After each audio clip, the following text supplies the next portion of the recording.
Игорь Владимирович, ну начнем, пожалуй, с самого горячего, да. Ночной автономный прорыв РДК, Сибирского дивизиона, Свобода России легион на Курскую и Белгородскую область. Это вот такая новость, которая вот сопровождала все утро и, понятно, будет иметь последствия. Есть официальные трактовки, что да, действительно были там, собственно, попытки зайти от российской власти. Украинская же сторона, ну, как ограничилась выступлением Юсова, это официальное лицо, спикер разведки, говорит, что они какие-то вот автономные эти подразделения, поэтому, собственно, давайте лучше поговорим о том, что было более 10 покушений или там на 10 высокопоставленных разведчиков украинских совершено противником, да, вот, врагом. Я вот как хочу, ну вот, собственно, начать наш разговор. Смотрите, ну как бы это вряд ли совпадением покажется. Зеленский вчера говорит, что линию фронта стабилизировали, ситуация на передовой лучше, чем 3 месяца вот спустя, ну 3 месяца до этого момента. И тут мы видим вот такой, собственно, рейд. Связаны ли эти, ну вот, заявления и события, как вам кажется? Я думаю, эти события не связаны, потому что по состоянию на вчера я не видел никакой стабилизации фронта. Я не знаю, что там верховному главнокомандующему и кто там докладывает. Я далек от автономности, и это понимают все абсолютно здравые люди, действий РДК и тому подобное. Единственный момент это то, что Александр РДК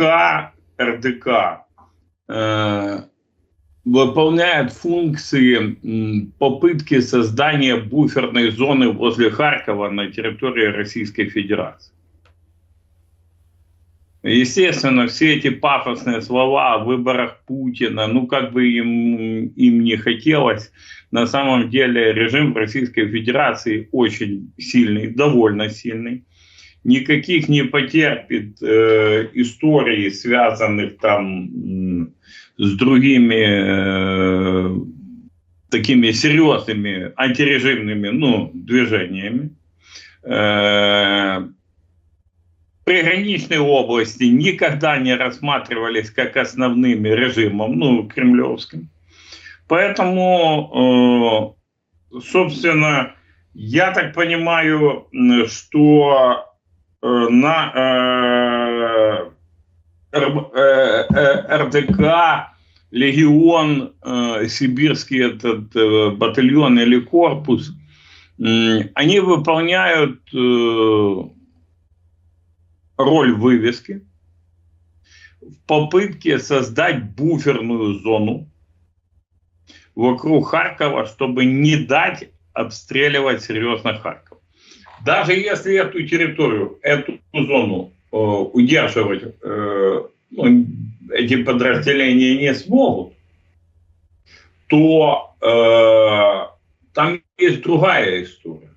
Там история, связанная с тем, что они будут бояться загонять технику на эту территорию, что ее уничтожат. Техника дорогая, а территория как бы проходима. Как мы по утренним видим моментам. Потому что правда на самом деле посрединке. Ее нельзя подчеркнуть ни с русских пропагандистских источников, ни с украинских пропагандистских источников. Каждый один выдает как гиперпобеду, и второй выдает как гиперпобеду, что никого не пустили. Смотрите, это, конечно, очень важно и, наверное, действительно такой срединный, трезвый взгляд на происходящее. Флаг Евросоюза зачем на танке?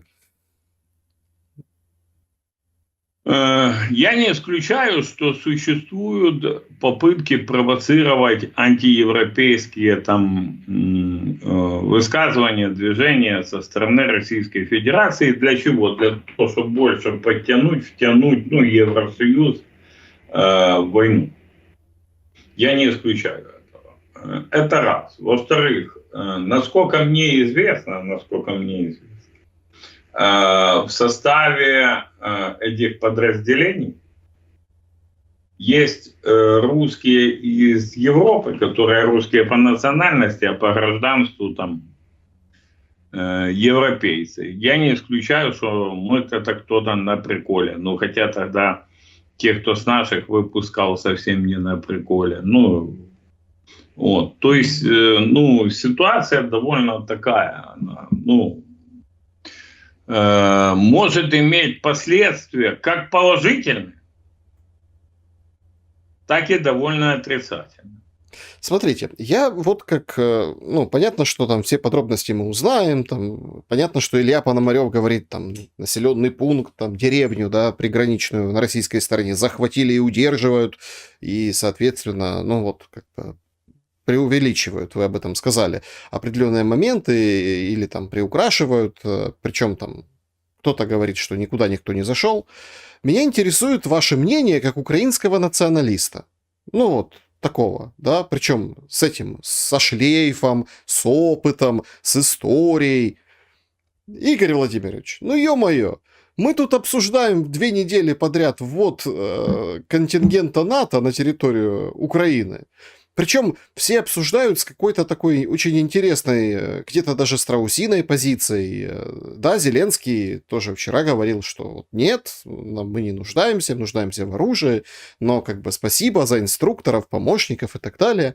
Но по большому счету очень фон такой, ну, никто не сказал против ничего, ни слова. Из украинских же настроенных патриотов против этого, ну, скажем так, против этой идеи. А тут мы видим некие российские добровольческие подразделения, которые вот идут в Россию, штурмуют с нашей территории Российскую Федерацию, что, в принципе, ну, тоже вызывает определенное удивление, потому что если это, ну, как бы переданная конкретно украинской стороне, условно, там, техника вооружения, то она сейчас нужна не там. Ну, смотрите, я отвечу вам с позиции трезвомыслящего человека и трезвомыслящего националиста, для которого по состоянию на сегодня является главным в этой всей мясорубке мировой, которая заворачивается, уже идет и заворачивается, сохранить нацию. Сохранить нацию и сохранить государственность. К сожалению, нормально взвесив, не занимая шапкозакидательством и тому подобное, силы наших вооруженных сил, силы Российской Федерации и помощь, которую мы получаем от западных партнеров, союзниками их пока назвать нельзя, я понимаю, что мы потерпим поражение. Ну, надо честно это сказать, что по состоянию на сегодня, вот мы начали наш разговор с того, что Зеленский сказал, стабилизировали лучше, чем 3 месяца назад. 3 месяца назад Авдеевка крепко удерживалась, это так, на всякий случай. А после этого было потеряно еще ряд, пускай и небольших, но населенных пунктов. Это раз. Во-вторых, даже если будет 1 к 1, ну даже если 1 к 2 потерян на фронте, то ресурс человеческий Украины и России несоизмерим. Фактически. Ну это же надо признать, там 140 миллионов. У нас в Украине на сегодня осталось 23. Поэтому я говорю, что один из вариантов – это перенесение боевых действий на территорию Российской Федерации, чтобы россияне почувствовали, что такое война, и постучали своему правительству в двери и сказали, давайте заканчивать, ну, эту всю историю. Подобное было, как вы помните, наверное, после рейдов Шамиля Басаева с территории Ичкерии, когда Российская Федерация была вымушенно укладывать хасавюртовский мир. То, что потом Чечня им не воспользовалась, это же проблемы, ну, как бы, Чечни, ну, грубо говоря. Их переиграли уже, ну, на мирном поле. Вот. Но я не уверен, что это перенесение, ну, войны, то, что мы утром наблюдали. Я не уверен, что вот этот вот ход, если он под собой несет цель, ту, которую я проговаривал, защитить Харьков, да, ну, то есть сделать какую-то буферную, условно буферную зону, да, на которую бояться технику будут, ну, загонять. Это положительное, ну, это военное решение. Если же это просто пиар-акция, чтобы показать, что есть русский добровольческий корпус, Легион Свободная Россия. Скоро выборы, да. Сибирский скоро выборы. То это все вода в песок. Я не против, я только за, и я благодарен всем добровольцам, в том числе российским, кто помогает защищать, ну, нашу родину.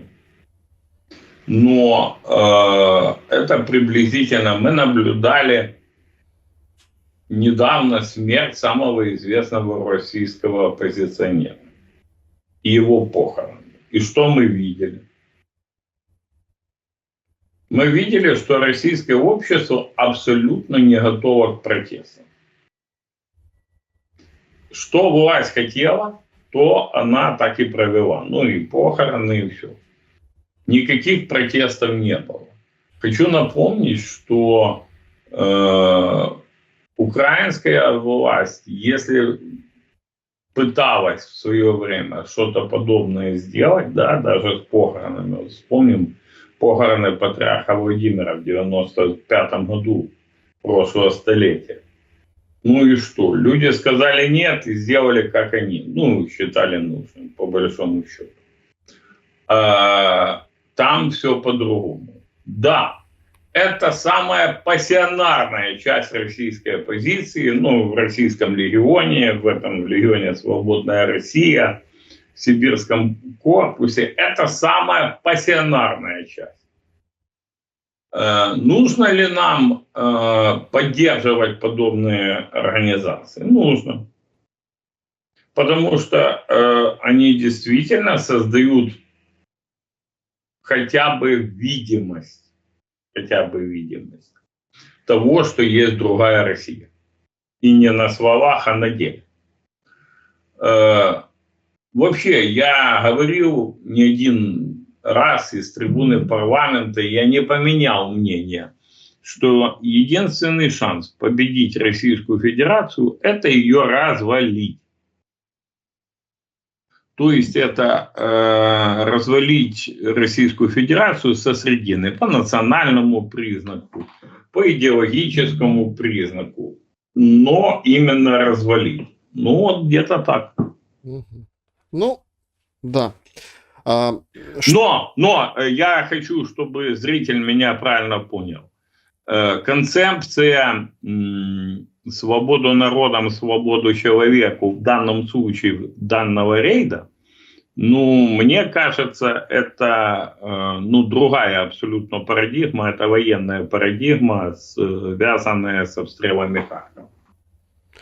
Понятна ваша позиция, но все-таки, смотрите, если так посмотреть на происходящее на передовой, на, скажем так, такие тревожные материалы в западной прессе, которые характеризуют ситуацию с вооруженными силами Украины, если вспомнить слова Бёрнса, ну там у них своя свадьба в Америке, да, они выбивают деньги для Украины, но Бёрнс четко сказал, что будет много Авдеевок, если мы не дадим денег.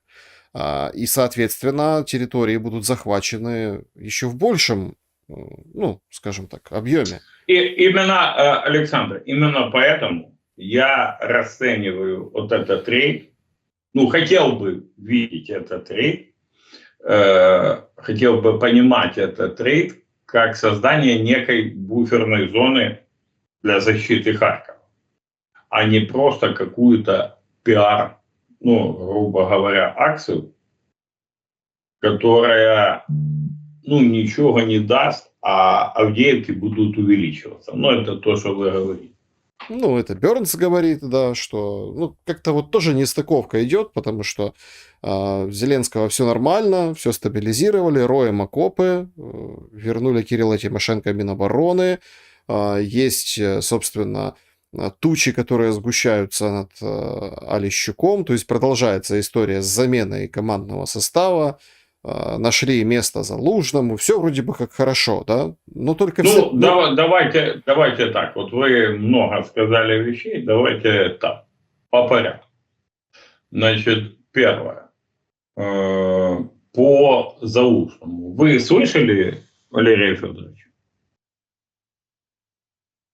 ну, Ну, вы позицию его слышали? по Я поводу, по нет. поводу посла нет. А по поводу ВЛК, по поводу посла нет.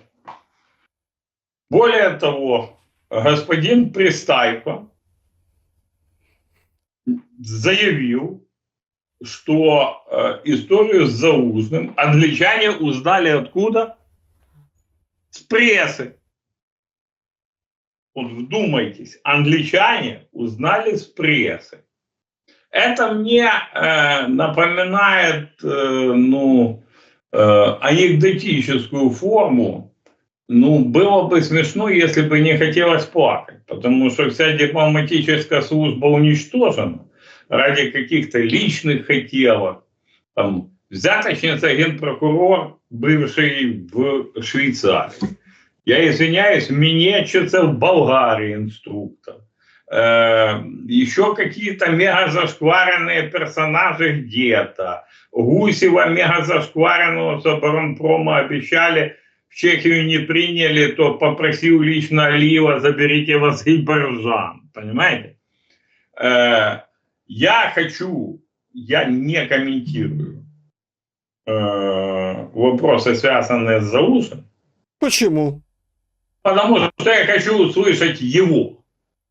Он сейчас перед тяжелейшим выбором. Если он сейчас, выбор у него или войти в историю, стать лидером воюющей нации, защитить эту нацию, или слиться в политическую канализацию.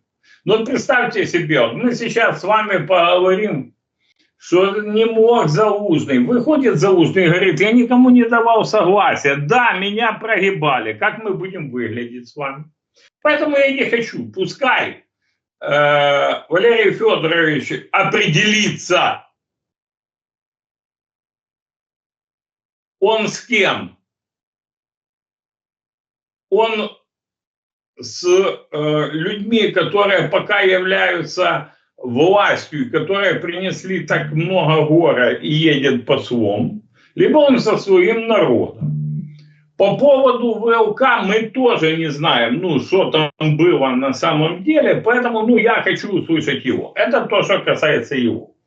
Теперь я скажу вам одну очень интересную вещь, на которую очень мало людей обратили внимание. Я обратил, потому что я как раз на выходных там имел возможность с своими друзьями общаться, которые работают в МАГАТЭ. Вы помните визит Гроси к Путину? В Сочи, да.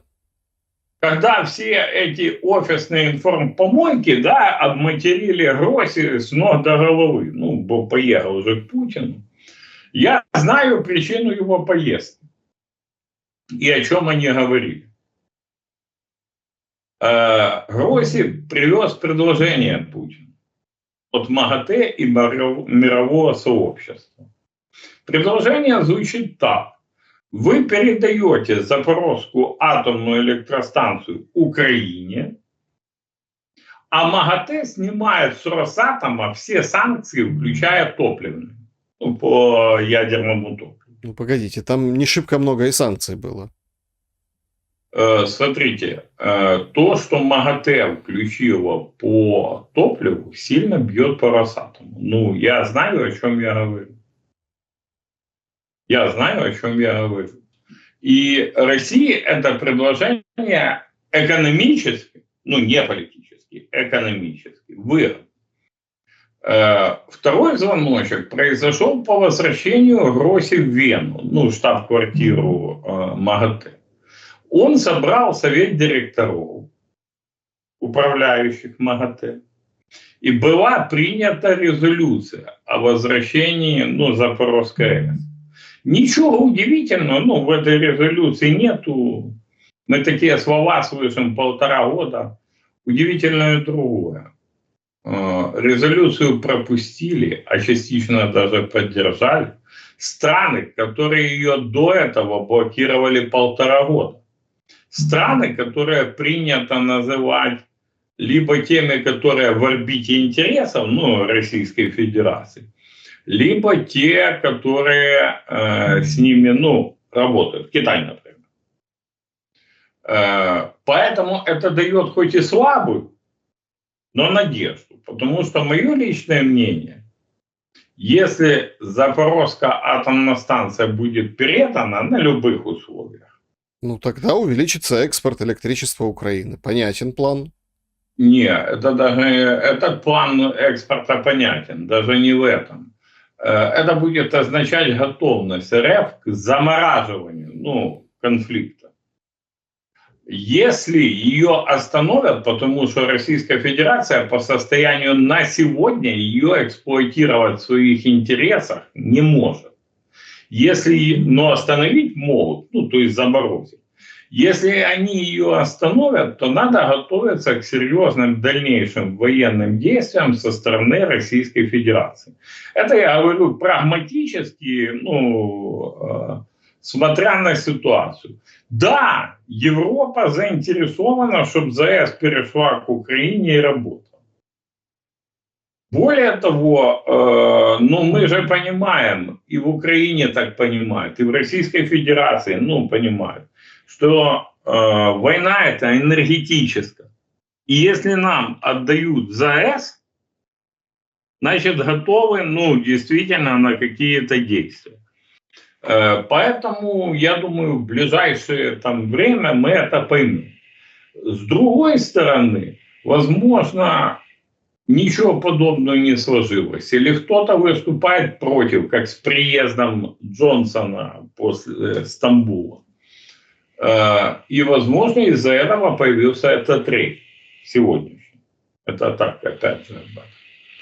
Поэтому надо смотреть глобально в комплексе на эту ситуацию.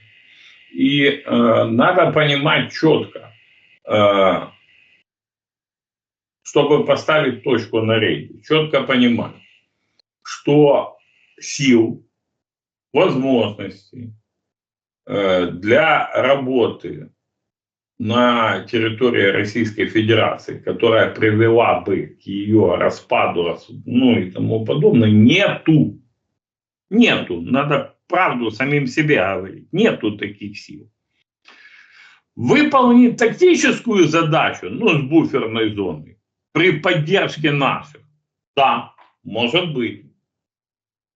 Но повлиять на что угодно в середине Российской Федерации, к сожалению, на сегодня нет. Странно просто выглядит это все, да? Папа Римский говорит, белый флаг, его осудили все, кто... Не говорил Папа Римский про белый флаг, ну, смотрите, не говорил. Ну... Александр, вы читали в оригинале интервью? Но все осудили Папу Римского за белый флаг. Давайте... Послушайте, наш президент, который президент, ладно, осудив би Мосійчук, якийсь условний Петров, да не условний, а реальний, все равно же ума нету прочитать, ну, оригинал.